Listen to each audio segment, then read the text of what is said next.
Oke, jadi lovers, kembali lagi dalam channel Analisa Saham JD. Seperti biasa, saya akan membahas update IHSG ke depannya, serta kali ini saya akan memberikan review ya, atau rekomendasi atas beberapa saham yang mungkin bisa jadikan pertimbangan bagi rekan-rekan sekalian kalau pengen trading di saham-saham ini. Oke, ini reviewnya buat tanggal 15 sampai 19 Maret 2021. Kita mulai aja. Nah, kalau kita lihat IHSG dalam minggu ini terakhir hari Jumat kemarin ditutup naik 93 poin ya, cukup signifikan naiknya 1,49%. Ya, kalau kita lihat selama satu minggu IHSG kita udah naik 1%. Jadi sebenarnya IHSG sebenarnya tidak terlalu kemana-mana sih dalam satu minggu ini. Kita lihat naik turun sehingga kemudian terakhir naik di level 6358. Kalau kita lihat juga asing masih banyak melakukan net sell ya. Net sell kita lihat di sini ada MDKA, BBCA, Inco, SII, Ipin. Nah, ini jumlah cukup besar. Sementara yang dibeli oleh asing ini ada saham kecil ya, Kaksen, Kalbe Pharma, BBTM, Tebik, UNTR, Ases dan seterusnya. Ini juga nilainya nggak terlalu besar gitu, nggak terlalu banyak. Jadi kalau kita lihat secara keseluruhan, memang asing masih melakukan net sell di bursa kita. Nah, kalau kita lihat secara teknikalnya, nah seperti kita tahu IHSG kita dalam satu bulan terakhir ini cenderung sideways ya. Jadi kalau kita lihat dari mulai Februari kemarin sampai sekarang pertengahan Maret, itu kita lihat dalam pergerakan range kotak kuning yang sudah saya lingkari ke dalam kotak kuning. Nah, ini range-nya antara 6.170-an sampai 6.400. Nah, IHSG sekarang ini masih berada dalam konsolidasi dalam range tersebut. Nah, kita akan lihat minggu depan apakah IHSG mampu menembus level 6.400 ya. Jadi kita tahu kemarin tempat nembus 6.400 tapi nggak bertahan lama, kemudian dia turun lagi. Nah, kalau kita lihat secara keseluruhan nih, trennya masih uptrend. Ini tidak ada garisnya masih dijaga di sini, di garis uptrend, masih belum jebol. Nah, ini kita lihat bahwa IHSG kita emang trennya masih uptrend. Cuma ini lagi berada dalam kondisi sideways yang cukup panjang ya. Nah, kita akan lihat apakah minggu depan IHSG berhasil menembus. Di sini adalah level resisten di 6.390-an atau 6.400. Nah, kalau ini bisa tembus 6.400, maka ini ada peluang untuk lanjut naik. Tapi seperti kita ketahui, walaupun lanjut naik pun tanpa diikuti oleh sentimen yang cukup kuat, maka cenderung kenaikan akan dibarengi oleh aksi profit taking yang cukup besar. Sehingga ada kemungkinan IHSG nanti akan kembali tertekan walaupun dia udah mampu break resistance ini. Jadi kita lihat di sini walaupun break pun angka berikutnya itu ada di level 6.500. Jadi nggak terlalu jauh signifikan kenaikannya. Palingan naik nggak seberapa. Kemudian dia akan kembali turun dan bergerak zigzag naik turun seperti itu. Jadi kalau kita lihat IHSG kita masih bergerak dalam rentan pergerakan sideways yang cukup lebar ya, 6.150 sampai 6.400. Nah, kita harapkan nanti minggu depan kalau dia bisa break. Nah, kalau kita break ini kita harap kita bisa lakukan sell on breakout ya.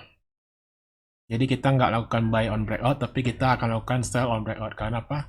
Karena saya lihat IHSG nggak ada sentimen yang positif yang bisa menaikkan sahamnya untuk rally yang berkepanjangan gitu, kecuali beberapa saham-saham bank kecil yang seperti kita ketahui minggu-minggu kemarin itu memang beberapa ada yang arah beberapa kali, tapi itu market cap-nya cenderung kecil sehingga itu hanya mengangkat IHSG sedikit. Tapi kalau kita lihat dalam bank-bank yang gede, yang lain malah cenderung tertekan gitu ya. Kayak BRI, BCA itu juga malah cenderung tertekan sehingga itu menjadi balancing untuk IHSG ke depannya. Jadi kalau lihat kalau tanpa ada sentimen yang cukup berarti, kita lihat IHSG kemungkinan masih akan bergerak dalam tentang pergerakan yang sideways. Next kita akan lihat beberapa rekomendasi atau mungkin saham-saham yang cukup menarik buat diperdagangkan pada minggu depan. Yang pertama, ini sini saya lihat ada saham agro. Saham agro kita ketahui ini salah satu saham yang bergerak di bidang digital ya, bank digital yang lagi tren akhir-akhir ini, di mana segala sesuatu berbau dengan digital itu banknya langsung arah gitu ya. Nah, kalau kita lihat nih bank agro ini sebenarnya udah tertekan cukup lama dari Februari kemarin ini cukup turun, cukup jauh ya dari 1.700-an, sempat turun sampai di bawah 800 ya. Nah, baru kemudian sekarang dia naik lagi ke arah 1.200-an. Nah, di sini kita lihat arah yang terdekat ini ada menuju ke 1.400. Ya, kalau ini di sini kalau dia bisa naik, ini bisa lanjut menuju ke 1.400 dengan level stop loss di level 1070 ya. Kita bisa lihat level 1070 mungkin jadi area stop loss. Berikutnya ini PTBA. Nah, PTBA juga didorong oleh sentimen harga batu bara yang makin naik ya, teman-teman, kembali recover harga batu bara naik. Kemudian juga ada rencana PTBA akan baikkan dividen seperti kita ketahui. Biasanya dividen PTBA ini cukup gede. Nah, biasa menjelang pembagian dividen biasanya harga bisa dibawa naik ke atas dulu gitu ya. Nah, berapa sih harga PTBA? Target kita sih PTBA bisa mencapai 3.000 sampai 3.100. Nah, ini untuk jangka pendek, jangka menengah kita harapkan dalam 1 minggu ke depan bisa tercapai target ini dengan level stop loss di level 2.600 ya. 2.600 itu kayaknya udah level yang cukup warning ya. Kalau dia sampai turun sampai 2.600 mungkin itu udah bahaya, malah mungkin bisa lanjut ke bawah gitu. Tapi kita harapkan nih nggak akan nyampe ke sana, akan terus naik menuju ke level 2.900 sampai 3.100. Nah, berikutnya itu ada saham tower ya, TOWR. Saham tower ini telekomunikasi juga bergerak dalam tren yang bagus. Ya, uptrend kita lihat di sini dia masih kemarin dia sempat retrace ya, terkoreksi masih di area uh, garis MA20 ya. Nah, sini dia mulai rebound. Nah, resisten pertama yang akan dituju adalah 1270. Ya, kalau ini tembus, dia akan menuju ke 1320 sampai ke 1350. Nah, ini level-level yang akan dicapai oleh saham TOWR. Nah, kalau kita lihat di sini untuk batasi risiko kita ada di level di bawah 1.200 ya.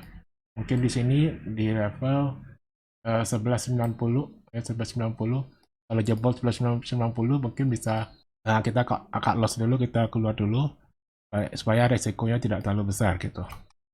Oke, demikian ya 3 saham yang menjadi pembahasan kita pada hari ini. Ada Agro, ada BTBA, dan ada TOWR. Semoga saham-saham pemilihan saham ini bisa memberikan cuan buat kita semua. Oke, jangan lupa di like, di share videonya kalau suka, dan semoga ini bermanfaat bagi kita semua. Oke, salam cuan dan happy selalu.